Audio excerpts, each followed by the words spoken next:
Hey, it's Emily, and today I'm going to be doing another book scavenger hunt video. So if you don't know what they are, these book scavenger hunt videos is where you follow a set of prompts and the book you end up with at the end is the book you read. Last video was a success and we read The Chase by Elle Kennedy. The time before that was ADNF, so let's see what this third attempt is going to be like. I'm going to do it similarly to last time where I've got all the prompts in this jug, it's a mug, and I'll pick them out one at a time and we'll go from there. So the book that I always start with is the book I've most recently hauled, so I'll grab that quickly. And that is Mr. Hockey by Leah Riley. This I bought this weekend, so this is our starting book. So let's see what the first prompt is going to be. Let's see. Oh, have we got two here? Two blank pieces of paper, so that's helpful. Now let's pick our actual prompt. There's 10 in here. Let's see. A book, a title with the same number of letters. Did we pick this first last time? Okay, well, a book, a title with the same number of letters. 1, 2, 3, 4, 5, 6, 7, 8, 9, 10, 11, 12 letters in Mr. Hockey. So let's just pick another random book near me that's got 12 letters in the title. 1, 2, 3, 4, 5, 6, 7, 8, 9, 10, 16, 14, that one doesn't work. 13. What have I got down here? Okay, let's go with this one. I found one with 12 letters in the title, and that is Malibu Rising by Taylor Jenkins Reid. I absolutely love this book and tabbed it all up, so let's see where we're going next. Let's pick out this one. The first name you see on a random page is in the author's name. Okay, right, let's open up this random page. First name I see, June. June, I don't think I know. I might need to refer to my laptop and GOODREADS. So I have checked my spreadsheet and we don't have any books written by anyone with June in their name. So let's try this again. Let's go to this page. First name, Greg. I'm sure there's a Greg somewhere. No, how is it not a Greg? Okay, let's try it again. Let's start somewhere in the front here. Let's go. Nina. There's one right behind me, actually, that's written by Nina. And that is The Christie Affair by Nina de Gramont, which I still need to actually read, but there we go, a book written by a Nina. Where are we off to next? Let's see, what does this one say? Same colours as the cover. So that's pretty red. So let's find a red book. If I pop that one back. One that I do have right in front of me anyway is Beast by Matt Wesolowski, which is, once again, very red. So I think we'll go with this one. I feel like I'm trying to speed through them because some of these prompts may take a while, like that name one. So, oh, we got about 3 there. Let's try that again. What's this one? Opposite cover, so a cover that is completely different to this. So this is just plain red. The title's the main thing. I think these are meant to be like the thing. I don't really know what they're meant to be. I'm sure I'll find out when I read the book. But I guess maybe a photo on the cover, or I don't know, a big illustration maybe, and something that's not red. Let's have a look around. I mean, they're quite different. I feel like I picked this up last time. Maybe I didn't. My best friend's, that's quite different. It's got a face on, yeah, let's go with this one. It's got a face on, there's a big illustration. So I've got my best friend's exorcism. So let's see where we're going from here. How many have we got still? 1, 2, 3, 4, 5. We've still got 6 prompts. Let's speed things up a bit. Oh, there's 2 there. Let's pick again, this one. Pick a word in the title and find it on the cover. This, oh my God, we had this last time. Best friend, I think we're gonna have to go with best friend. My best friend's exorcism. Let's find a book that's got best friends on the cover. Okay, so I decided to go with Murder Most Unladylike because I know that the 2 girls on the front cover are best friends, Daisy and Hazel. So yeah, there's 2 best friends on the cover. So we're going with that because otherwise I don't know where I'd go. Most people on covers are like romantic partners or, yeah. So let's see where we're going next. We've got two attached to each other here, but I'm going to go with the one that I'm holding, which is another blank one. What is going on? Let's try that again. So we have 4 left then. Okay, page 50, line 5, a word in that line is in the title of the next book. So page 50, line 5. Oh, there's not many lines on this page. 1, 2, 3, 4, 5. I went back to pretending to write an essay on the... I'm going to have to refer to this spreadsheet. I'm trying to think. Pretending, write, essay. I don't think I have anything. Back. Let's try back. Okay, according to my spreadsheet, we don't have many options. However, one is right here. And that is Carrie Soto is back. So I think we're going to go with this. Another 5-star read, I think, from me. Or maybe it was 4.5, but I do love Taylor Jenkins Reid. Right, 3 more. What's this one? Word on a random page. Okay, right, so this is where I open up a random page, point to a random word, and I try and fit that in the title. Okay, so it's like the same prompt, but a bit more random. So let's go here. Let's point to a random word. Okay, let's try that again. Like. Like should be easy. Like. Let me go grab a book from my room that has like in the title. So we have Truly Madly Like Me by Jo Watson, which is an adult romance. So that fits nicely. So we have two more. Let's find out our penultimate book. Okay, this says, an author with the same name. So I'm assuming what I meant by this is a Jo or a Watson, or unless I point to a random name inside it and find a book with the same name. Let me check my spreadsheet and see if I own a book with the author's name, either with Jo or Watson in. So we have the 3 Dahlias by Katie Watson. So there we go, we got another Watson in there. So everything now rides on this final prompt.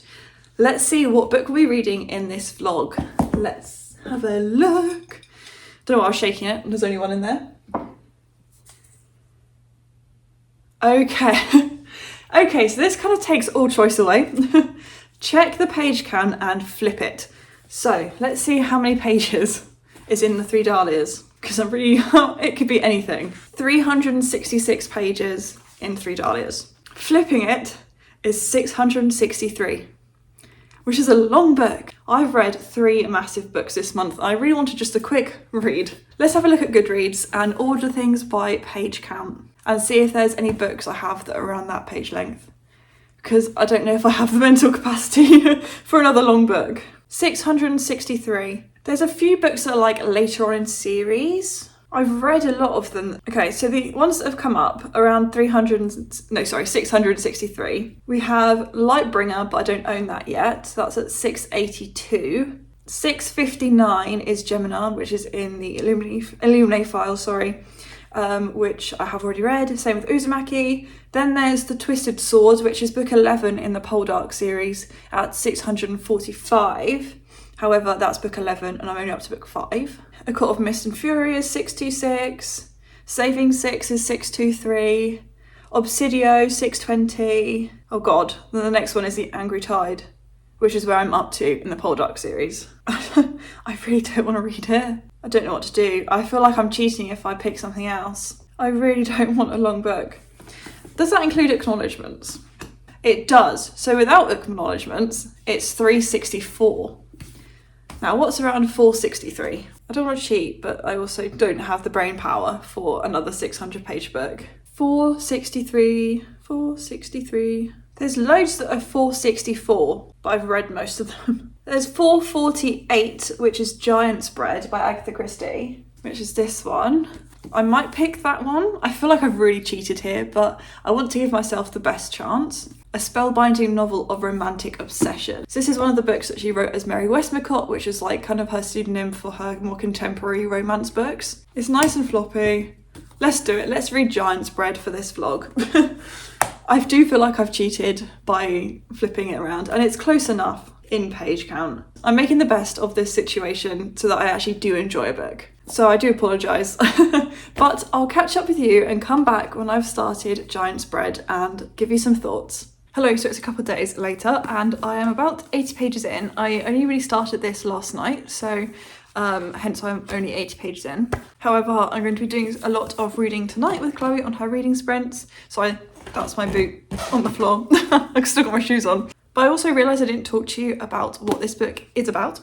So this follows our main character Vernon, and he's like an amazing like composer, I think, and like borderline like genius. So far in these 80 pages, we're just seeing his childhood and how he's grown up, and I can already tell how much has been kind of inspired by Agatha Christie's own life, in the sense of like Vernon's father and what he's going out and doing, and the mother and her behaviour, and it's kind of resonating with like aspects of her life, so you can see how like bits of her are in all of these books. But yes, we're at the moment only really getting Vernon's like early childhood.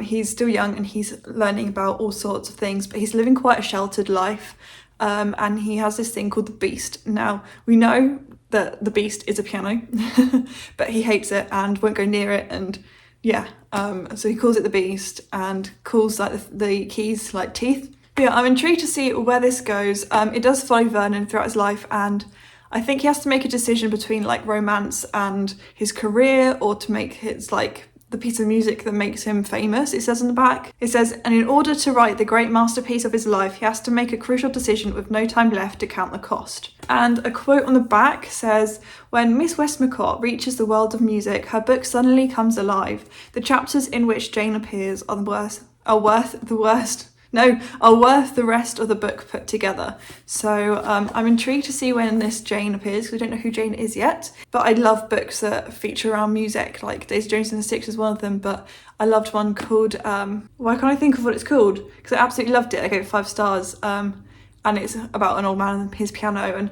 just books that feature music. I absolutely love music and the sea. So I'm really getting the feeling that I'm going to really enjoy this book, especially when it gets going. But at the minute, he still doesn't like the piano, so we'll see where it goes. But yeah, I'll catch up with you later, probably after doing Chloe's reading sprints, maybe. And yeah, hopefully make a bit more of a dent into this, and maybe finish it tomorrow. We'll see. So that's the plan. And yeah, I'll catch up with you soon. Hello.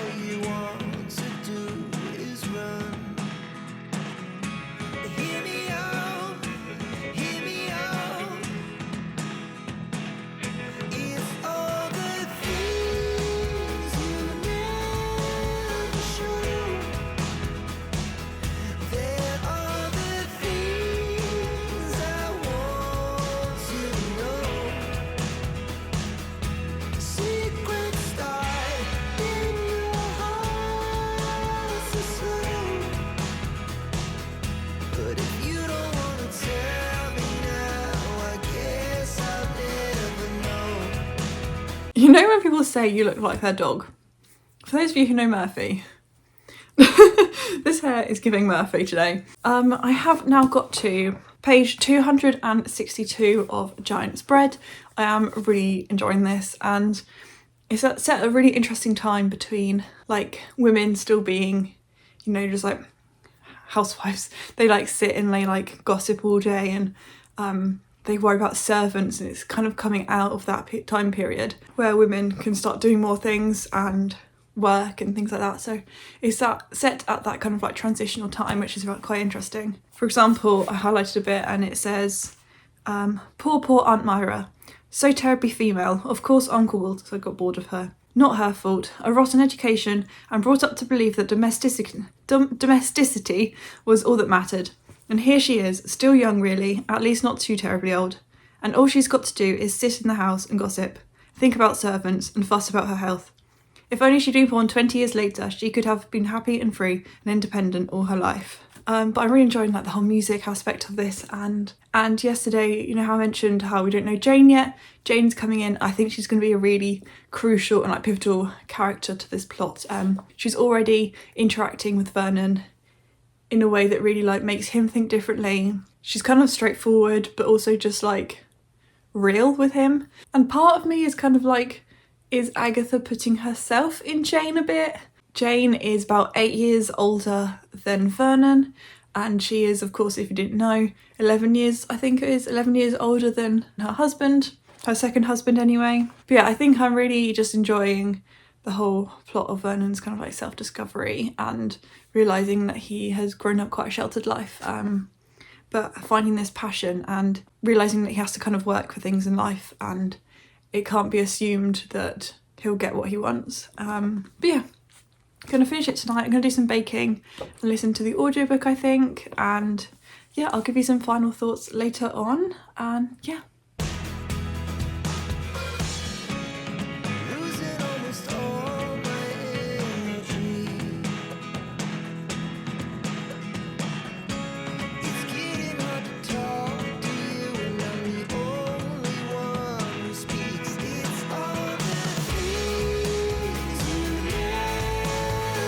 So I'm just sat here reading all cozy, and Chloe has sent me something. I don't know what it could be, but I thought I would vlog my reaction because she said it's silly and just like random. So let's open it together. That was nice. Oh, what? Strawberry milk bottles. I love that. Thanks, Chloe. It's just because we were discussing strawberry milk last night on her stream. I love that. That is random. Thanks, Chloe.